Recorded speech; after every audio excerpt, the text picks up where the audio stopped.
Hey guys, we're live. I haven't been here in a while, so I'll do it like Matt. And we're live.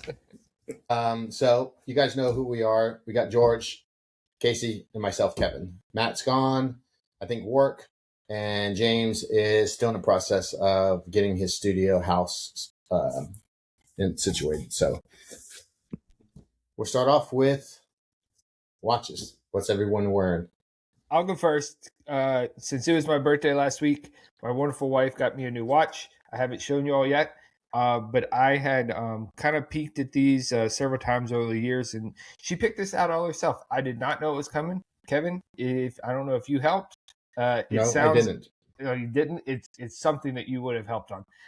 But she got me. I think my wife knew about it though, because she said something, and then I don't know. There's something with like my wife. Maybe Aaron helped. There you go. But it is one of the original grain watches that supposedly have, bourbon barrel used, but it's complete, what do you call it, skeletonized, both the front and the back. Really cool. You can wind here, and you can see the mainspring wind, which is really freaking cool. I really enjoy it. Anyhow, the watch I think she did a great job. The black with the wood, the skeleton case. I've been wearing it since whatever day my birthday was, 12 days ago. Really like it. It's got good weight to it. It keeps great time so far. And I enjoy it. It was a great gift. So, George?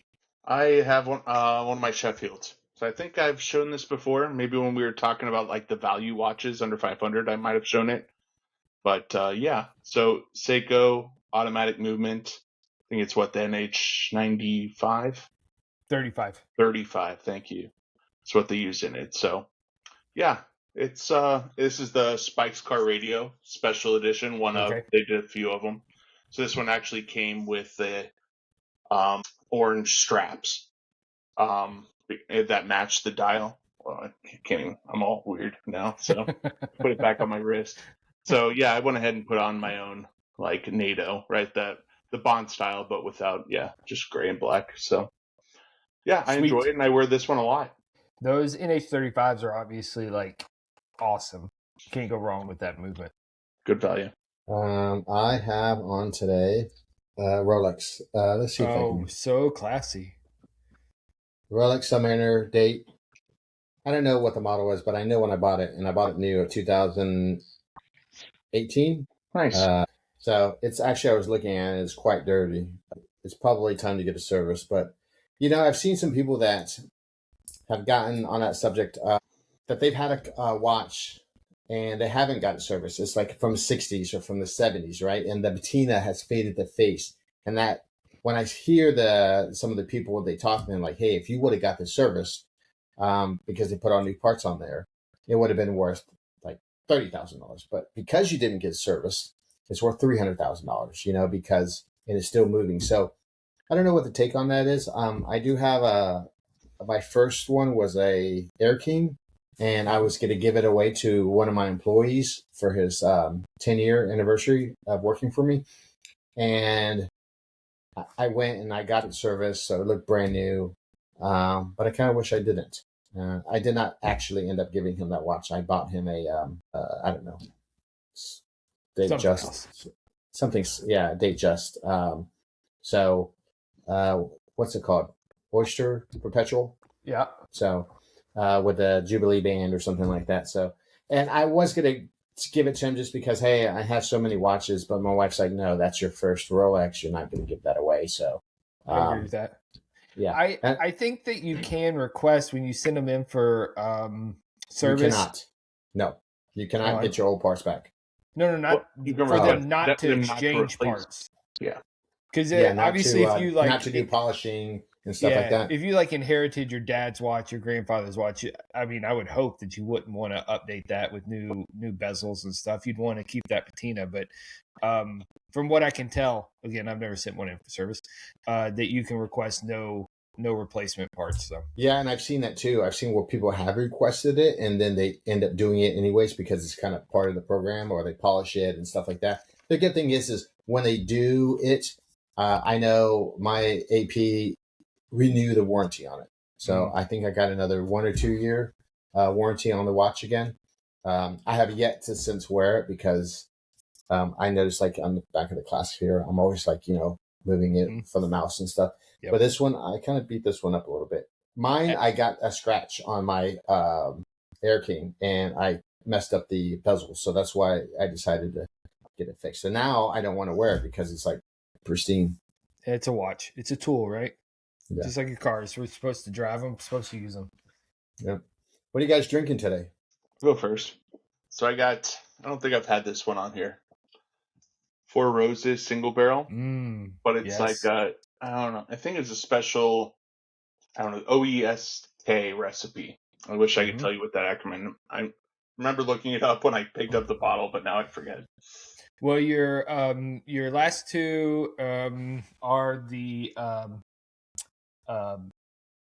well, fuck me running. What is the word I'm looking for? Yeast. The yeast strains. And then the first two are their mash bill. They don't do a lot, right? We when we went to the Four Roses, just two. They only have so many. Oh, right. They only have so many, right?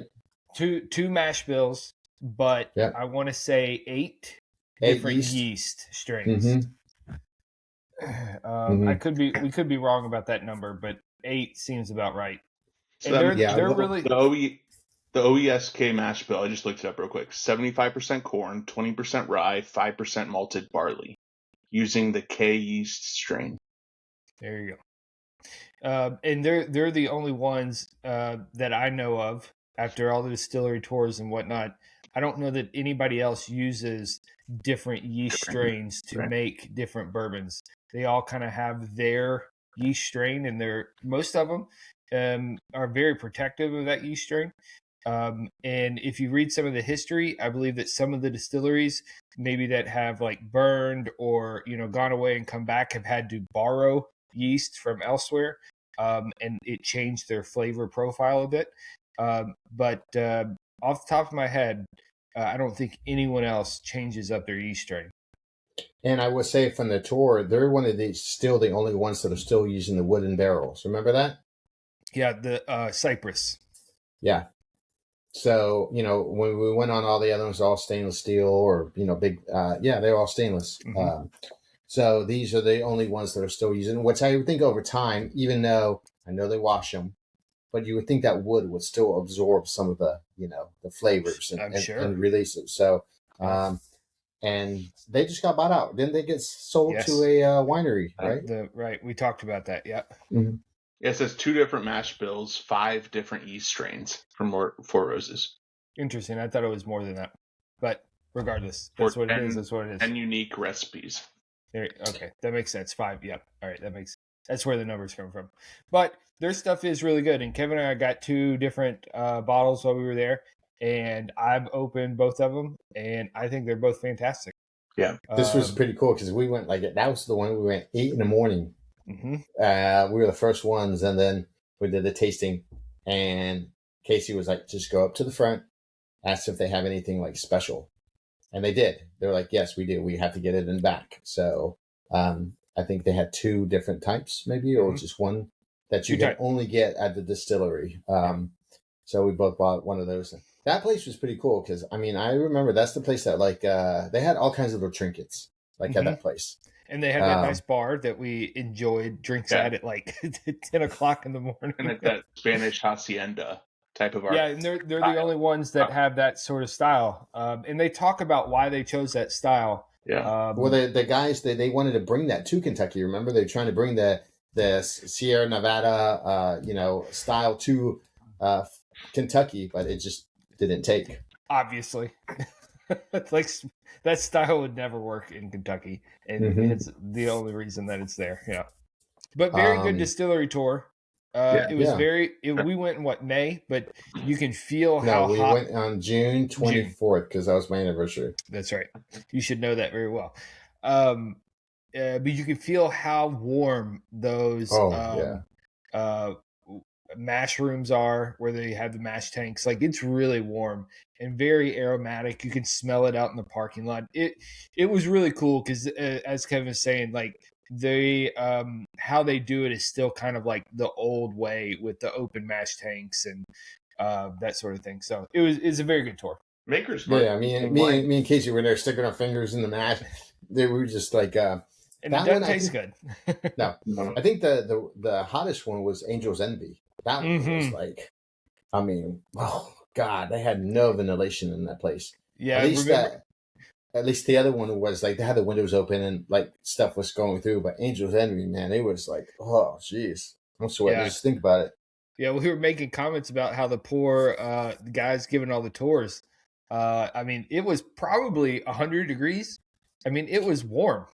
Yeah, I would say more than that because we deal with 100 degrees. I would say probably like 110 with like 90% humidity. It was so bad. Like it was very warm.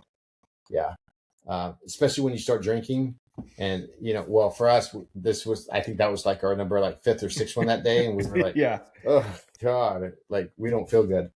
Okay, so I'll go for next.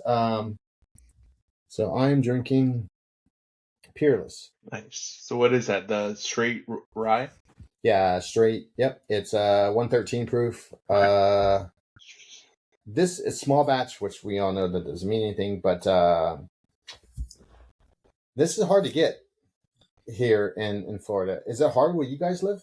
I don't remember seeing the rye. I've seen like the regular. Peerless in general is pretty hard to get. And I got the double oak. Mm-hmm. That's really good. Here in Virginia, you'll see maybe a couple on the shelf. Like they don't have like a whole row deep of it. But Peerless is really, really small. Like their stuff. Are they? Yeah, I would call them still small batch. Like I know that's a corny term, but they're pretty damn small. And I think if you ask Joe Blow, bourbon drinker, most of them I don't think will have heard of Peerless. Yeah, there's one company that has a lot of their line. But if you do find somebody that will have something, it will be they'll just carry one particular one. And I guess they're pretty hard to carry, kind of like some of the other, like to get into it. I got this because it was like, I had to buy some certain ones to get, I don't know, a certain like pick or something like that. And that this was one, you got to buy this and you got to buy this. And then you can pick from the treasure chest, as I call it. And, actually, it's one of my favorite ones, especially this. I am really turning into a rye person. I don't know, maybe because I'm just drinking it so much, and I thought it was disgusting. It's amazing how your palates change over time. Like, I used to smoke cigars. I went from like, I don't know, Churchills to smoking like Marlboros. This, I don't know. And I was just talking to Casey before you got on, George. Now I'm on a like Texas bourbon, like Garrison Brothers. Yeah. Have you had any of their stuff? Yep, I've had Garrison. It's been a little while, but like it's very spicy. Yeah. I don't remember much about it, but I know maybe 10 years ago. Does that sound great? Oh. But like, yeah, is when I last bought a bottle from them. Yeah. What are you drinking? I have a bottle of Jack Daniel's single barrel pick. This is, of course, like a Kevin special. But I would pour that in Diet Coke all day long. I could do that, but I won't. But I've only had a few swigs out of this bottle, but I think it's very good. I have another bottle of single barrel pick of the rye, and I think the rye is really, really good, especially in old fashioned. The proof is fairly low. It's like 94 proof. So it's a good drinker. It's really sweet to me. Show me the bottle again, Casey. Yeah. So that's a single barrel at 90 something proof. Yep. So it's not barrel strength. It's single barrel. Right. Okay. Yes. Because I have quite a bit of their single barrel stuff, but they're like store picks and stuff like that. But they're all like 130. Yeah. So those are barrel proof picks. Yeah. And this one, I don't remember where I got this. It doesn't have a sticker or anything on it. But I think I picked it up because of you, Kevin. And I've liked it. I think it's good. I would buy another. Have you guys had any of the 10, 12 year I haven't seen it yet. They're pretty hard to get. We see them here occasionally, but they always want top dollars. And I'm not paying top dollar for Jack Daniels. I just won't do it. I think. Same juice, just older. No, I think the most expensive one that I have is the Sinatra, and I think my daughter bought it, and it was like $200. Is it? It's And, the same match bill, right? It's just basically aged longer. yeah, and the other one I have that's expensive is the McLaren collab I that they did. remember. And that is literally just the same. It's a Same juice, freaking box. cute Yeah, bottle. same shit. Like I have not opened it, but I've had it before, and I was like, this tastes just like Jack Daniels, but with the McLaren box. So let me plug something. Obviously, we don't have sponsors here, and we don't actually even know this person in real life. But I just finished Fred Minnick's new book, Bottom Shelf. Okay. And it's basically his own memoir, but he weaves it into his research on Old Crow, the bourbon Old Crow, and kind of the story. Which is, what's the distillery for that? Heaven Hill? That would have been Woodford. Okay. Which was called something else previously. Okay. And I'm terrible with remembering those exact details. I'm just good with the gist of it. But Fred Minnick, he's obviously huge bourbon name and taster and whatnot, and kind of leads the charge on a lot of laws and whatnot, at least educating people on these sort of things. But his book is fantastic.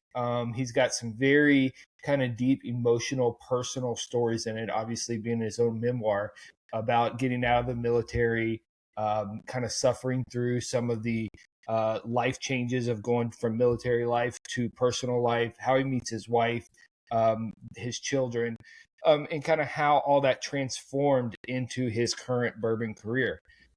Again, all while telling the story of Old Crow bourbon and his kind of search for the truth of Old Crow, and how these old chess pieces, right? You all know kind of the old decanters that the distilleries would use in the 60s, 70s to kind of sell bourbon, right? Yes, no? Yeah. Okay. So these decanters, chess pieces, are like his favorite bourbon, right? And he talks about his kind of adventure into buying them first on Facebook and eBay and etc., and how all that went away. And then kind of the long and short of it is he discovers the real truth that Old Crow chess pieces were not actually Old Crow bourbon at all. I won't tell you who it is. You can read the book. But he Crown Royal, or because I know they were really big in that. My friend, I went to go to his house, and he would have all these like Elvis Presley ones. Yeah. Like across. I'm trying to think. What's the other one? Crown Royal and Wild Turkey Seagram's did some, and Wild Turkey, yes. Seagram's. And I was like, what are all these things here? Like Jim Beam did a lot of them. Well, Jim actually acquired.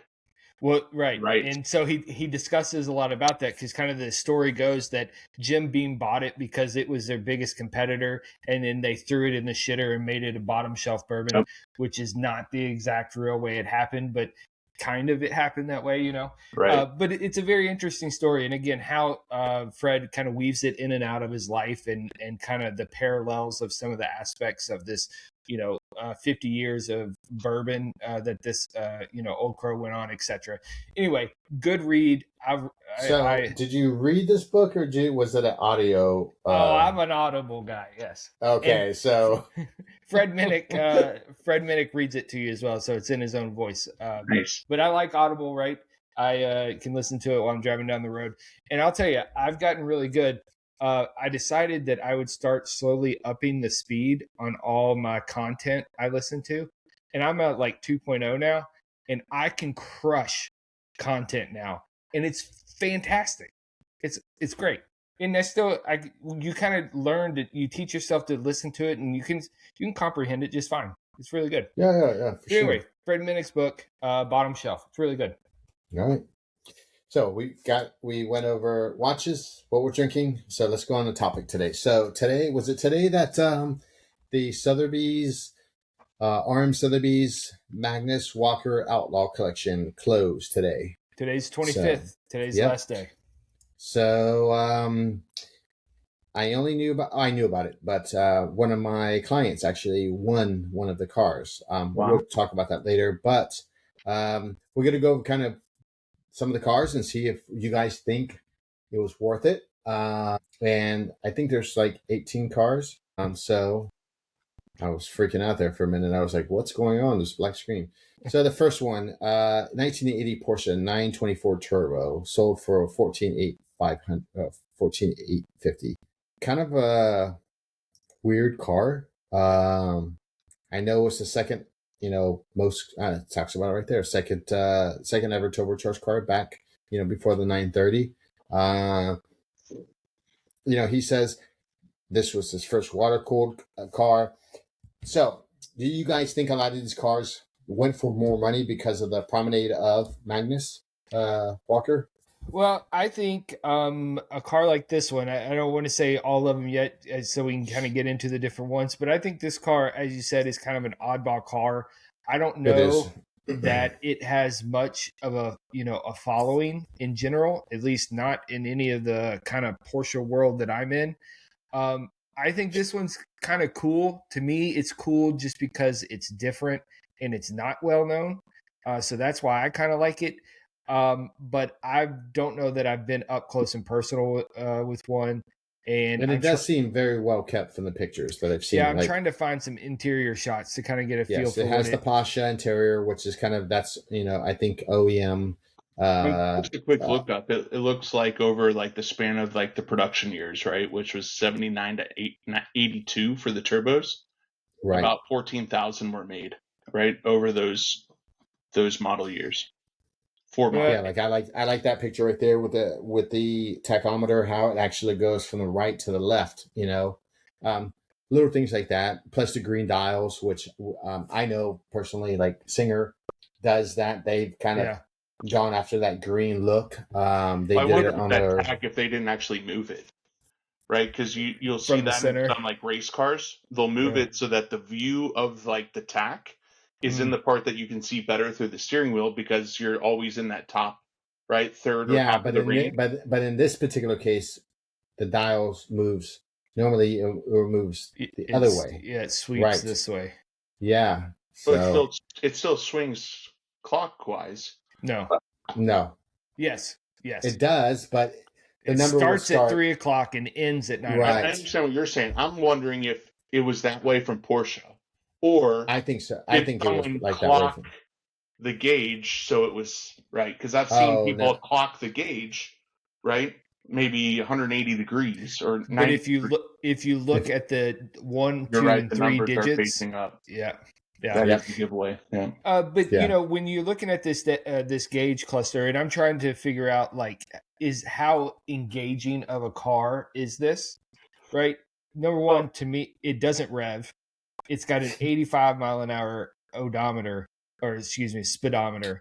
I'm wondering again how engaging and fun is this car? Here's an aftermarket boost gauge, which I don't know why you would add next to another boost gauge, but because one doesn't work. So we can touch base on this. He's been collecting these cars. He probably paid $1,000 for this car. You can see the rip on the seat there. He buys the cars. He's kept them. He has over 20 something cars.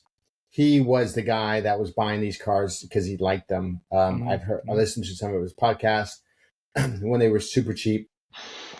And now, with the whole, he kind of is the one who, let's face it, for all intents and purposes, started the outlaw craze. He drove the piss out of them, liked the cars. He is a very eccentric personality. I've met him a couple times. But I do think, this car probably, I don't know, I don't think people would, maybe this car's a $10,000 car. I think it's beloved actually by Volkswagen fans more than it is Porsche fans. Is it? And that's because the connection, right? Like, so there's a lot of history there that I don't, right? I'm not fresh on it, but I have read into it. And really, it's more of a Volkswagen, really, than a Porsche. So there's a lot of cool history. Maybe we can even have a specific podcast, right, on transactional cars and go a little bit deeper on those. But yeah, I think that's where you see in a lot of the love is from Volkswagen people, not the Porsche club. I dig it. Yeah. I mean, dig it. I still think it's a cool car. It's just I don't know shit about it. And I think, as Kevin was saying, it might be a little overpriced, but probably not much for No, but you got to remember, you're also paying what, a 10 or 15% on top of this. Yeah. Yes, on top of that. So let's look at the 2004 911 GT3. How many miles does this car have on it? So this one sold for $159,000. I think, again, that's probably so. What are these typically going for? You guys probably should know. These are now going in the 120s, 130s. I was thinking 140 for if you have a speed yellow, right, and relatively low mileage. Yeah, but with this sort of mileage, which all of them are kind of getting up into some miles now. Yeah. Especially with a lot of the Instagram people I'm following that have these things are really driving them. But 60,000 miles is not on the high end of what I've seen. So I think it's fairly good. I think a lot of this price is coming from Magnus ownership rather than the vehicle itself. Yeah, and I also think too, with that being said, it's got nice buckets. Do you guys think that his persona warrants a $30,000, $15,000 surcharge? I mean, well, Kevin, you asked me that question, or we were talking about that beforehand. To me, it doesn't mean anything. Magnus is a weird cat in my book, and I know a lot of people like him, but I think his British accent kind of wins a lot of people over. But I think the hat he wears is gross. But I think I think 30 grand just because he owned it. I wouldn't do it. But I do know people that buy, in Miami. I have a friend that buys. So what would I say? He would be Michael Jordan's brother-in-law. He buys cars, has Michael Jordan, puts them in his name, and then he can say they're Michael Jordan, owned car, and then flips cars. That's a fraud. I think that's a fraud. I mean, if Jordan's ass ain't farting in the seat, then is it really Jordan owned? Even if he's not Jordan, smoking a cigar, even if he did fart in the seat. You're saying morally, but technically it's not a fraud. But morally, it correct, is, right? Correct. Not right. I mean, yes. So it's not like he puts them. I mean, Jordan, puts them in the name, and I'm sure drives the car and stuff. It's all above board. Yeah, right. Because remember, you got to pay taxes on that too. So, I don't know if that's. I don't know. I'm just a different person. I don't care who drove the car. Unless, I don't know, there was some DNA in the car. I think in general, it's cool to have cars with cool stories, right? If it was in a movie, right? A movie. I'm not a celebrity person, so I don't follow stars, right, or celebrities. And you live in Ohio too, so I mean, you don't really have any celebrities there. So to me, Bourbon. The story is what's cool, right? He might have owned the car for a long time, right? He cared about it. It might have good history behind him. I know it does, right? If you can read I don't remember the details, right? But something that has a solid story, to me, also helps sell a car, helps you appreciate it, right? You want a car that has some history, right? Maybe some pedigree. That's cool, right? It makes you maybe appreciate it or connect to it a little bit more, or know that it was maybe loved by another enthusiast, right? I think those provide value, right? The celebrity doesn't provide value to me, whereas it may to some other people. But the fact that it has a solid story and was loved by an enthusiast that loves the drive, right, and loves, right, the brand and the engineering and, that feels that I like also, I can share that experience, right? So I appreciate it from that standpoint, right? And it's not like he's taking these cars to Jiffy Lube. I mean, he is a enthusiast, so he knows the period correct parts. He knows what goes into them.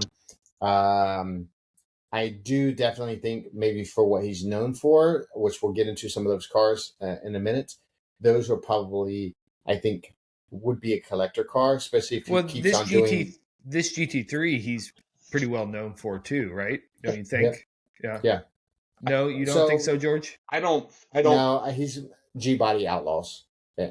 For sure, and backdates. It does have that kind of design theme, similar to the cars he's known for. But yeah. Next car, So we've already established that one maybe went a little bit too high compared to, you could have got a better spec, lower mile car for the same price. Yep. Yeah, I think so. I think this is cool. I actually registered to bid in this auction. So I got approved as a bidder. And this is one that I was following, actually. And this is a weird car. This car is like the bastard child of cars, and it's very hard to get parts for. But George, since you like this car, you can actually speak to it. I think they're cool as hell, right? So okay. I've always had a soft spot even growing up, right? Like I grew up Volkswagen, Audi, right? Porsche was always kind of out of reach, right? But I always had googly eyes for them, right? And so I like 944s, and I always thought a 944 would be my first Porsche, right? Like something you could work on, something that was attainable, something that still had performance, right? And you could, have that entry experience. And then the 968 was really just a more refined, more powerful, special version of a 944. So to me, these have always been cool and special. And back then, they were 2x, 3x, right? What a 944 was, right? So these were already unobtainable, right? In my eyes. So I remember seeing one of these also when I went to Mid-Ohio, kind of parked in the grass, and I kind of walked around, and I thought it was the coolest thing ever. So to me, these are special, and I'd like to own one, honestly. And this car is a $35,000 car. This is very, very well maintained I can see from the pictures. It looks really nice. Yeah, I mean, it's a great car. The only problem I see with it, it's got 90,000 miles on it, but definitely a good car. I know a guy that has a couple of these, and they're sitting in his store. They're immaculate cars, but he can't find parts for them. I've never driven one of these, but they're the same era as the 993, right? That everyone is all over, right? They're that same era of those mid 90s, right? Well, I mean, you can even tell in these seats. Yeah. 993. So it's 993 would be 1995. What year is this car? Go back to the year? 5 or 6, right? Yeah. Oh, okay. Yeah. So it's that generation of loved, right? Of loved Porsche, where everyone kind of, right? Once they got in the water cooled phase, everyone kind of considers that kind of a phase of Porsche, right? A little bit different company. So they say it was a Porsche or Brumos delivered car driven by the. So again, you got two prominents. You got Hurley Haywood, and you also have Magnus Walker. So and you can see that car was 2019. So he probably got this car for a song and a dance, and aventurine green, right? That's not a common color, right? So no, it's not. You got that going for it also. I mean, I think this is actually undervalued at $40K. Is how I view the car. But not enough for you to put a bid on it. Well, I want. We'll talk. So what did you? Why I didn't put my money. Okay. I haven't bought anything, but we'll just say I've been following things. All right. We're going to move on to the 66? Yeah, 66 911.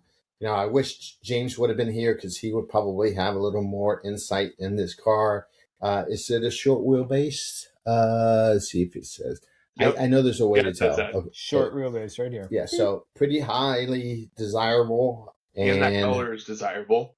Yeah, it was an Irish green. Is that what color? Yep. So, I mean, the pictures look, single stage. I wonder if there's a repaint. If it's not, it's freaking gorgeous. I'd be surprised if it was a repaint. If it was or was not. I mean, it looks great, but he doesn't repaint his cars. So no, and the price that for him. Right. Well, and the price that it commanded, I don't look think at that it would have trim been right there, right? Right. Go back one picture. If you're repainting the car, you're putting new trim on, and that's original trim. You see that chrome? Yeah. Some pitting. Yeah. I bet you this is original paint.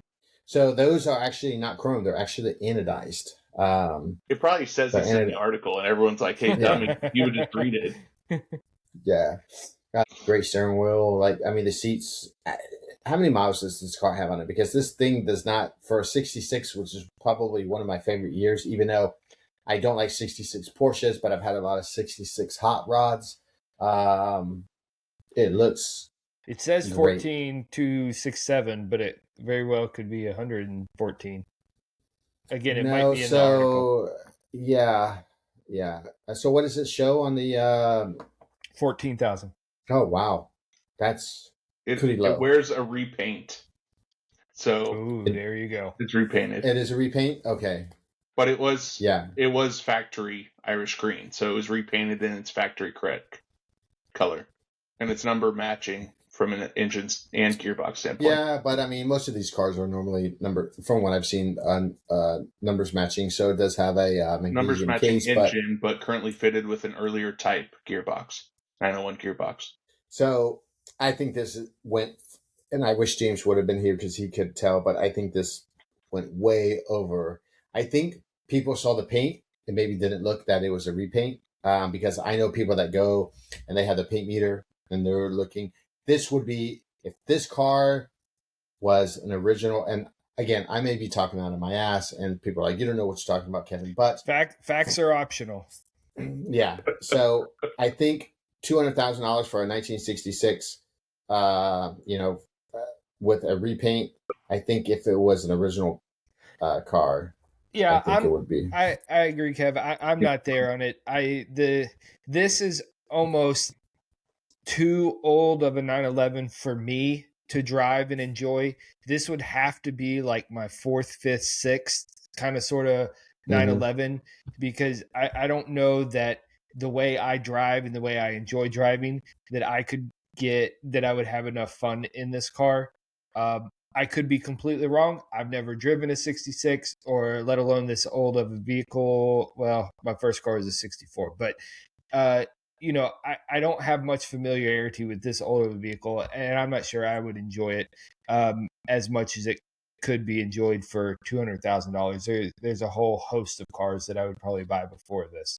Yeah, and it's not, first year would be, I think, 1964 for a 911. So if I look at, what the values of these, I mean, they do say between $100,000 and $300,000. So there you go. You're hitting right in the middle.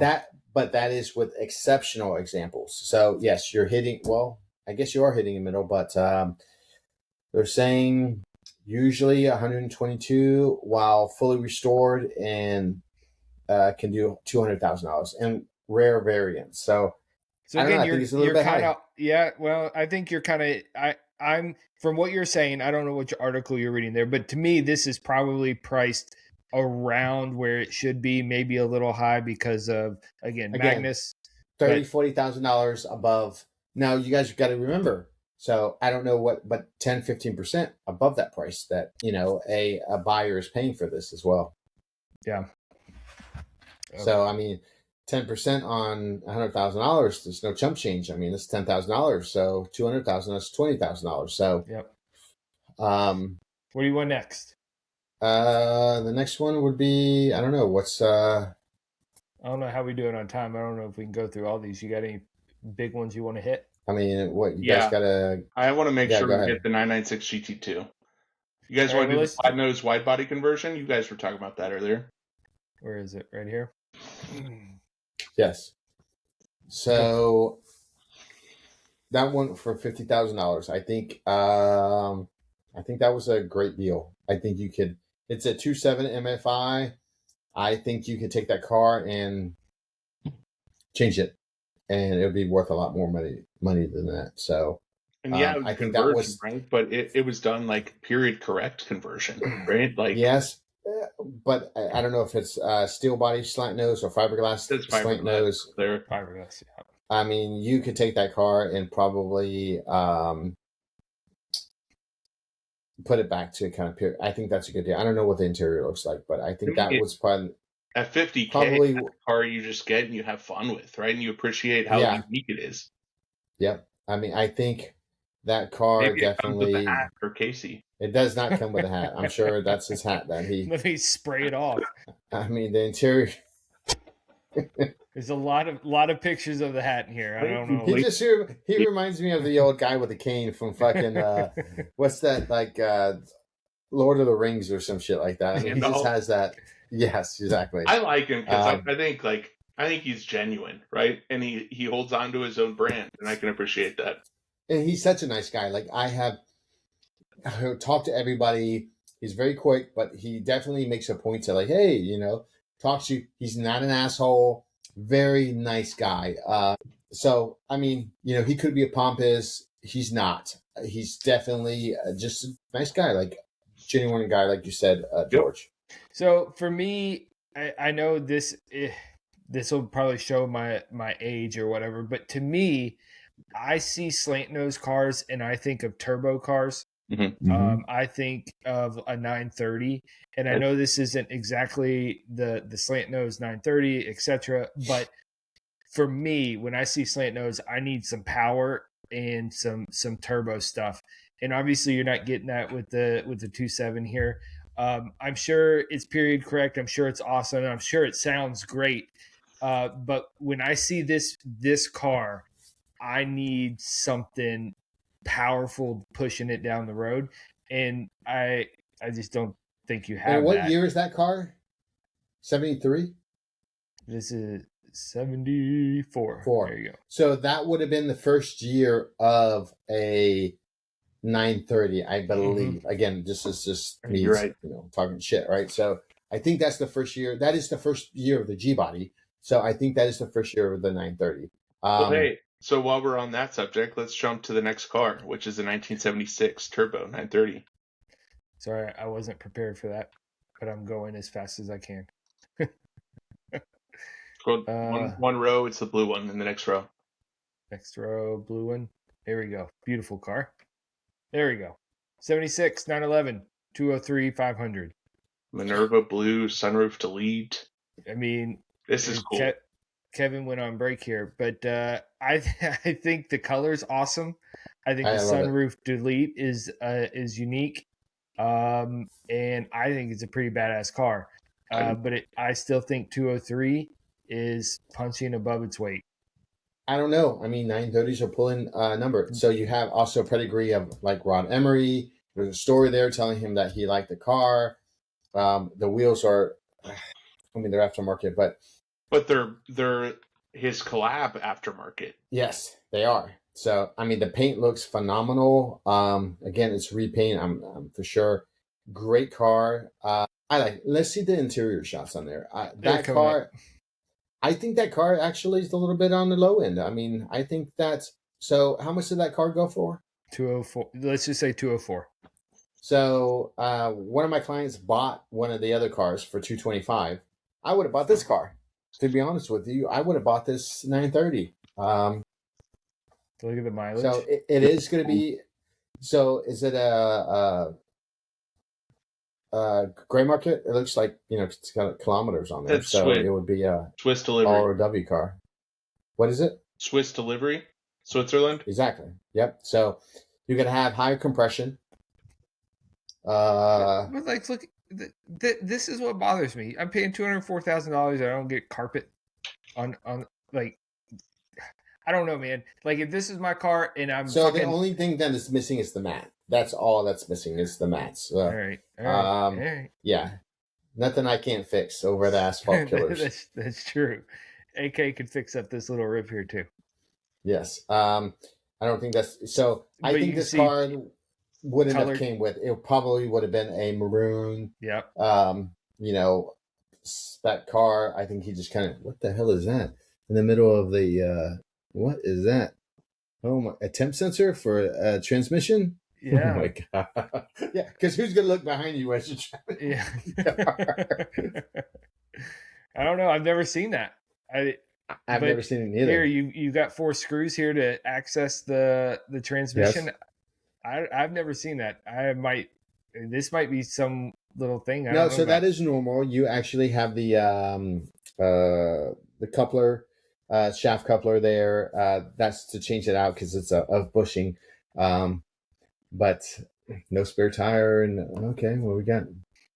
I like the car. I think I would rather have bought this car than probably the one that my buddy bought. But what do you think, George? I think it's cool as hell. Yeah. And I originally thought maybe on the high end, but like when I go to classic.com and I look at what's sold in the last 6 months, this price is actually on the low end of what's been sold in the last 6 months. Yeah. So why, if that's true, then why do you think that is? I don't know. I mean, I'm just looking at that. I mean, so let's look at the 1967 911S because I think that's the most expensive car that he sold. $308,000. So matching numbers. I think this car. He's owned it a long time. And he's done a lot of stuff, a lot of press with this car. I don't know if he went to France with this car, but let's see what I can read pretty fast. Short wheelbase, Phoenix, brought it back to LA. Keep on going. So I think this car, maybe this might have been a Hot Wheel car too. Yeah, it's punched out. It says that here. Okay. So I would like to take a look at mileage and look up above. So what magazine was this on? Magazine featured. Oh no! Hold on. Right there, top right. See that video? What is Classic that? car. Classic car. Mm-hmm. I have a magazine feature car. You guys know that? Tell us more. My 95 Audi A6 was on the Quattro, which is the Audi Club of North America. It was featured in that magazine by my previous. Well, would you look at that? George, we didn't know you were famous. Oh, I'm not famous. It happened before I owned the car. I bought it afterwards. But I agree. I think this one, I don't know. I've seen this car, but again, I don't get why it went for so much. Again, for me personally, it just this is what he's known for. So yeah, I think it's because you and I value performance, and these older cars, right, are just a different experience. So right, they're valuing a different, I don't know, vibe that, I don't know, is it its own thing. Yeah, and maybe it could be, George, that I don't quite understand it yet. I'm thinking I could probably do a late 70s air cooled. I think Casey, Carrera 85, 84, that would be right up your alley. 3.2. Again, that's one of my air cooled game too. That's one of my favorite cars. That's especially if you could get an 88 with a G50 transmission. I mean, I want an 88 because that's the year I was born, so that's my favorite number. And that's why I wanted an 84. Yeah. So I really want an 88. So if you find someone on a rally where one of the guys are selling, it's an 88, be like, I know a guy. I got a guy for you. I do like this interior though. I think this is done well. I think it looks cool. Yeah, it looks like all OEM. You can, except for the aftermarket inserts, seats, but yeah, it's a cool car. You got some prominence on it. It's Euro spec, so anything Euro spec, I think, is going to be a plus. I'll go a little bit general on you guys, right?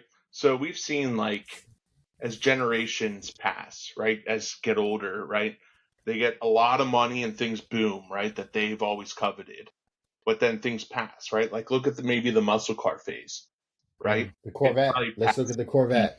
Do you think that same thing will happen, right, to these? It will. It's already 100%. It is already happening. Civics, but these are pretty strong numbers still on these 60s. So yes, but I think that's because it's people like our age are collecting these. So give it another 20 years, I think they're going to drop because look at Mopar. Yeah. Well, yeah, because I will be in my 70s. You guys will be in your 60s. You're not even 50 yet. You turn 50 this year, and you're claiming 25 years now. I won't be alive, so I don't give a fuck. So, but I mean, Corvettes, Mopars, Hemis, Cudas, even the Camaros. I mean, I think you see people with them. It's because they're getting such a great deal on them. But well, the reason I have mine is nostalgia, right? It's my dad's car. So that's what I was going to say. You see people our age doing it because this was my dad's car. This is what he lusted after for so long. He finally got in it. Well, it's what I rode around in it. I rode in it as a kid. Right, as a kid. And it's like, man, I sit in that thing and I get goosebumps. It's like you still. And what car is that? Scirocco or 73? What? Well, there's a bunch of them, but the one I'm talking about is a 1973 Trans Am, 455 with 37. Does it have the tachometer on the hood? What's that? Does it have a tachometer on the hood? No. Or was that a 69? Okay. Yeah, I mean, my wife's a big Corvette person. Not new Corvette, but she loves the 50s Corvettes, and especially like split windows, and that bottom is just dropping out of those cars. So I don't know. Look at an Integra Type R going for. I mean, I had that car. I bought the car for $25,000, brand new out the door. They're going for $100,000 for some of these Honda cars. S2000s are doing similar, right? But, like especially the CRs, like they're going through the Supras, roof. NSXs, Supras, of course, 3000 GTs, Nissan ZXs. But those are because of us. I'm talking about. Yeah. I think because of you, Everything's because of you, cyclical. George. Yes. I'm not. Well, I mean, George. I mean, you're what? 15 years. I was born in '88. Yeah. So you're 13 years younger than me. So I do think that, like, when I see somebody, so in 2001, how old were you? 13. I was 17. You were 17, and George, how old were you? 13.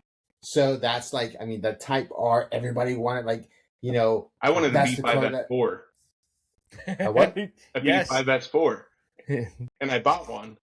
That was the car I lusted after. I wanted a 996. I wanted a 996 well, Turbo. Yeah, the Porsches were the dream cars that were unattainable, but the S4, I'm like, I will have one once I get my engineering job.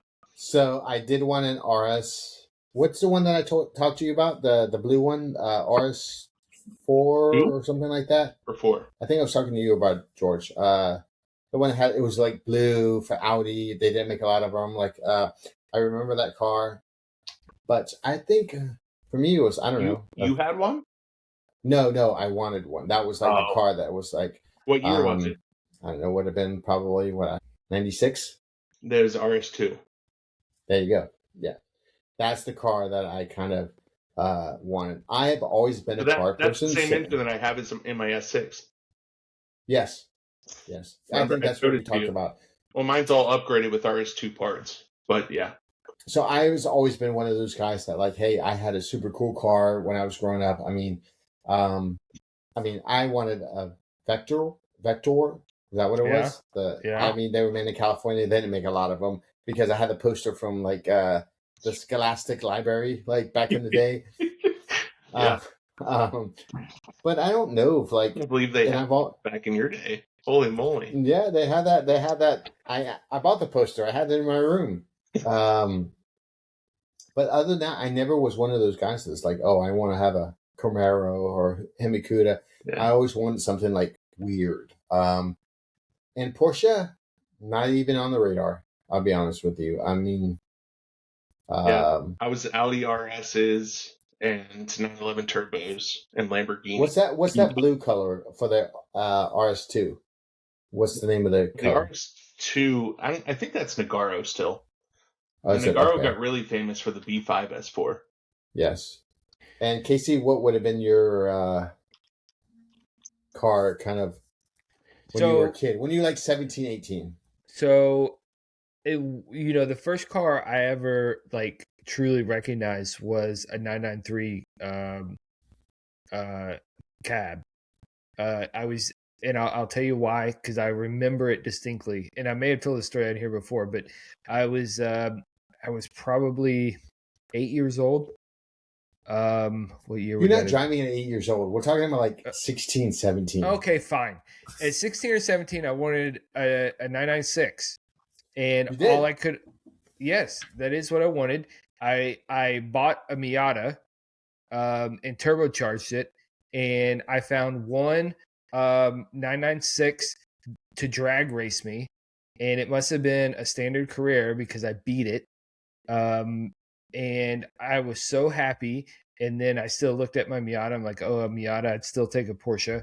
And I've lusted after them ever since. Like, that was the 911 was always the car that I wanted. Since I remember liking cars, I always wanted a 911. Wow. Yeah. George, yours was Audi.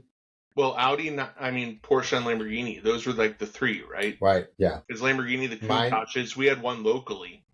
So we have this cruise in, and the Countach would always come. It lived locally, so it would always come locally to the cruise in, and the guy would always let me sit in it, and I was just like, man, this car is so cool. In elementary school, we had book fairs where I didn't buy books, I bought car posters. Same here. Yeah, that's what I was talking about. The two car posters. I went to my son's the other, like, and I'm like, this thing still exists. Were they still selling the Guinness Book of Records? It looks identical. But the two posters I had all the way through high school until I left my parents' house was a Countach, a white Countach, and a Diablo, a Lamborghini SVT? Diablo. Yes. Yeah. What, the orange? The one I had was like a gray. Blue? Oh, gray. Yeah, gray with a black letters on it. Yes, I remember that one. But the white Countach, I remember Cannonball Run. I used to watch the Countach and the Cannonball Run and be like, man, that car is so cool. All right. Enough reminiscing like old people. Here's the last story we got. Because the answer is always Miata. We're going to talk Miata. And they're I don't know the question, but I disagree with the answer. the answer is always Miata. What's your favorite ice cream? Miata. Miata. But the new one coming, it says it's going to be under 2,200 pounds. I think that's be awesome. That's fucking epic. And if they can pull this off, I think. Would you buy another one? Because I think I would buy one too. Dude, I've been looking at them too. It is so enticing. 2,200 is light. 2,200 pounds. And in this article, they're talking about what engine that may go in it, and they're talking about the 2.5 liter that's out of the CX something or another. Yeah. If they can put out an engine that gets 180 to 200 horsepower in a 2,200 pound chassis, this car, the whole fucking mountain and track days will fill with these things. Oh yeah, 100%. Yes. So the lightweight's great, but like only 180. Yes, you don't need more, and you want more for sure. I think 220 would be like sweet spot. That's but where I'm thinking, right? But Mazda won't do that. 220, 230, like GTI territory. Yeah, they won't do that. They've never done that with this vehicle, right? They go their own route with the power. I'm not asking what they've done. I'm saying this is what they should do. What will happen is there will be a massive aftermarket, as there has been with every platform they've put out, Miata-wise. But if you get this, here it is, a 2.5 liter mill that complies with Euro 7 standards or whatever the fuck.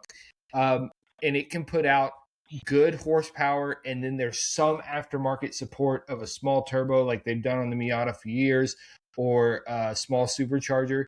But here, this 197 horsepower, right? Dude, that is the sweet spot. Let's do that power to weight ratio. So 197. It's 10 to 1. You're at 197. You're at what, 11 to 1? Divided by what? 2,200. You want to do pounds per horsepower? Or horsepower per pound? Which one do you want to do? I want to do horsepower per pound. Okay, horsepower per pound. 197 divided by what's the weight? 2,200. 2,200. So that's 0.0895, right? Okay. Yep. Horsepower per pound. Let's just take my car, right? It's factory, right? Not my build engine. Yep. 296, right? Horsepower divided by 2,900. 1020. So that's a higher horsepower to weight ratio. Correct. With a 1999 base Carrera. I know they're different classes, right? But I'm just saying, like. But when you take in in my opinion, take in the whole package of the lightweight, where you have like virtually no consumables, because it doesn't go through tires, it doesn't go through brake pads. You can toss it around.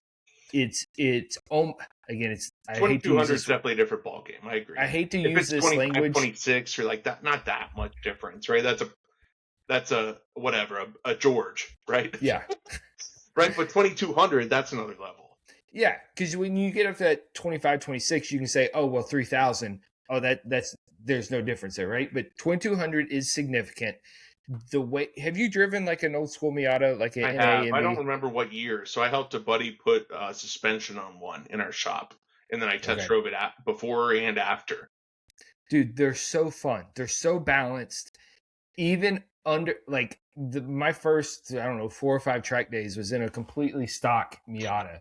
And I'm telling you, you'll learn a lot in a slow ass vehicle. Yeah, you would learn a lot.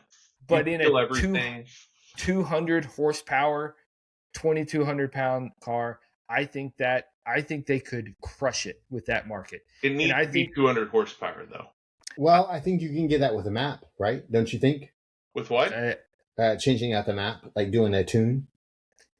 Probably, but I'm gonna guess at with a 2.5 liter, that's probably not that high strung for two. That's less than 100 horsepower per liter. So you can probably throws a fucking eBay turbo on there, and it's game over. I think Fly Miata's done it for 20 years now, right? 30 years now. Don't support the eBay turbos. Quality turbo kit, Kevin. I have had an eBay turbo, and it lasted for several years. I've had a couple of friends that have had them, and they've I agree. Like I've never had one, but it was a Gretty. It was a Mitsubishi, some TD04 or something. Yeah. On a solid log manifold, and it worked for a while until the compressor started hitting the housing, and it shit the bed. But it was a straight oil cooled, like it was really old, right? The new stuff, I don't know, man. I think that if you could get close to 200 pounds on a base engine, 200 horsepower. Yep. What did I say? Sorry. 200 pounds. Yeah, 200 pounds. 200 pounds on there. 200 pounds a foot of torque out of an engine, and then let the aftermarket have a little bit of fun with it. I think you're going to have a hell of a car. And people don't realize these cars are still very. I mean, Mazda is not expensive. You can go and buy the SUVs. They're not expensive cars. I think this will be a sub $40,000 car. Yeah. I was going to say, where do you think it'll go? Okay. I don't know what they're priced at. Yeah, I don't know what they're priced at now. Probably 32 or 34. Brand new. Let's find out. I mean, they don't usually have large price jumps, so you have to expect it to be right in. What's base 30,400. There you go. Yeah. What's MPG on these cars? It's like super high, isn't it? Like 29, 30? You don't buy this car for the MPG. No, they do get good. But you can. But they do get MPG, right? Don't they? So, I don't know. It's a light. Even my 1.6 used to get like 30 miles a gallon. Yeah. I believe 30. So, I mean, I had my Mini Cooper, and they got like 34 miles per gallon. I mean, these gas prices, it's quick crazy. Chat. So you talked about the blue on the RS2. So it is the same, right? Like kind of as the Nagaro blue that I talked about, but they called it RS blue back then. Mm-hmm. All right. So while we're wrapping up, we're in an hour, 5 minutes. What we're going to do on this, if we continue to do this, we're going to do our podcast though, right, Casey? We got to make up. We're gonna go 2 hours. I'm going to chronicle, and maybe I'll write a little bit. I'm not that great of a writer, but maybe I'll write a little bit about this, about taking the Panamera and putting true miles on it. Oh, yeah. I've got it CPO for 4 years. I've taken it in today's Wednesday. Today. I took it in today for its first trip to the dealer to test this CPO process, right? Doug DeMuro took a Land Rover to CarMax and got more repairs than the cost of the car, which was like $55,000 or $60,000 over 4 years or something. I'm going to test the same damn thing. The first trip, we've already had some issues. And what was it? What was the issues? So I took it in because the night vision camera, it's got the thermal camera on the front. It's super fucking low. No more than probably 8 inches off the ground. It's been flaky on and off, right? It's got a crack in the screen, of course, because it's right off the fucking ground. I had, when I changed the oil last, there was some oil on the belly pan. I want to figure out why that was. And again, this is my first PDK that I've driven daily, so I'm not 100%. I mentioned this on the group chat, how that engagement on like reverse should be. It really feels like it's slipping the clutch a lot when I put it in reverse. That's normal. So come to find out, they said same thing. The Cayman doesn't do it like that. The Cayman almost engages like really quickly. Anyhow, they found the leak on the on the oil pan, which was the oil filter housing, the base of it, the seal leaks. They're replacing that. The thermal camera, which is like a $6,500 part, which would have paid for the 4 years of CPO. No way. So when I bought the car, bought it out of Chicago, right? I did a once over. I failed to take pictures. It was fucking freezing out. It was literally 12 degrees. I didn't take pictures. I should have. I can't find the ad that I sent you all, or well, I don't think I ever sent it, but Matt found it. But I didn't. Do they have it? Do they have the pictures? I haven't tried yet. I'm gonna try to reach out to Lober out of Chicago to see if they have those pictures. But it was cracked when I bought it. Of course, nobody's going to own up to that, right? So the camera has. Will they say you bought it like that? Well, no. If it's CPO, it doesn't supposed to go out to out it's not of the supposed to be the pass inspection that way. Correct. Right. And so it was that way when I bought it. And it's worked up until like 10 days ago. It started flaking out, and it went out for like the last 5 or 6 days, and now it's come back. So obviously there's some water ingress. So they called me. They're like, hey, it's got a chip. We can take it apart and quote, find out why it's not working. Of course they're going to find it's not working because the screen is cracked, and that is road debris and not covered by CPO. So I said, to hell with that. Don't take it off, because they would charge me $500 to take off the bumper and put the bumper back on. Of course, $500 for that. So I'm going to do it myself. There's kits out there that you can replace the front screen. Like, I'm going to figure it out and I'll do it. I'm going to make it right because I want it to work. I drive a lot at night. Like, I'll figure it out. But I think it's going to be fun to kind of chronicle what exactly they push back on, what exactly they're going to cover, and how much bitching I'm going to have to do to get things, which I have read the CPO language like 6 times. I know that CPO language, and it's going to be fun to kind of argue and figure this out and see, because remember how much I drive. I've got it for 4 years. At 50,000+ miles a year, we're talking 200,000 miles of coverage. It's a cheat code. I mean, you got the cheat code. And if the coverage costs me $6,000, I'm going to get my $6,000 out of this. And it's going to be fun to kind of see how this goes. Or it might be terrible. I might have paid the $6,000. I'm going to have to do all the work myself anyway. I don't know. But we're gonna find out. How do you know it was $6,000? Because I added it on. Okay, Yeah, I'm sorry. I should be completely transparent. It came with 2 years CPO. I added 2 years. The 2 additional years cost me $6,000. Okay. In my mind, the cost was either buy a car CPO'd or buy a car non-CPO'd. So for me, I'm saying the $6,000, I'm spreading it over the 4 years because that's the route I went. So if you buy a regular CPO, it's 2 years.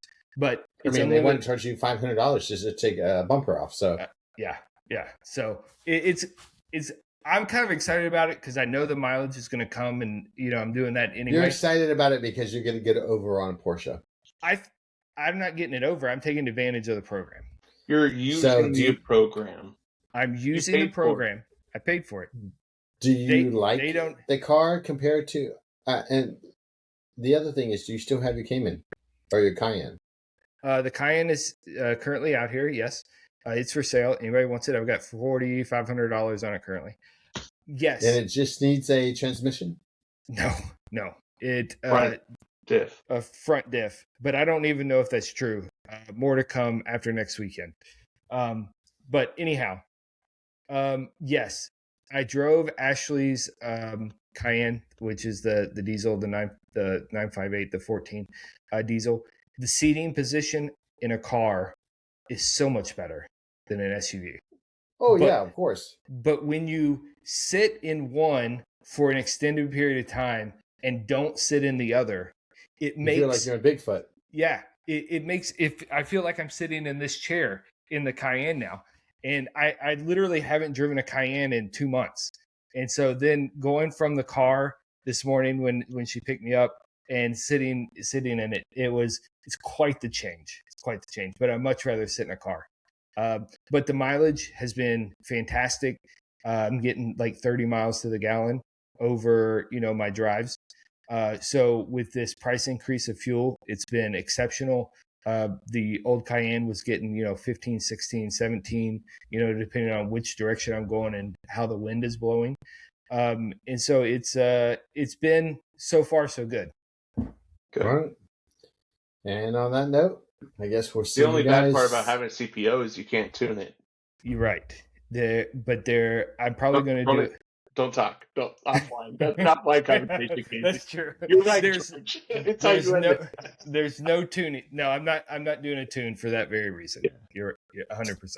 I mean, well, it's a work vehicle, so I mean, just use it for what it is. And I need it to be 100% reliable 100% of the time. Mm-hmm. Yeah, you can buy reliable and safe too. I guess at that note, I guess we're in this week's podcast. Like, share. I'm 3 drinks in, so I mean, no lunch. So yes, yeah. So I'm sure Matt will edit this, and we'll see you guys next week or soon. We're trying to do the podcast, but with all of our schedules, it's just been a little chaotic right now. Yeah. James been in a new house. Spring break with kids. My kid's out of the house, but Matt, he's taking a spring break. Just a lot of stuff. He's on a Disney cruise. Let's be honest.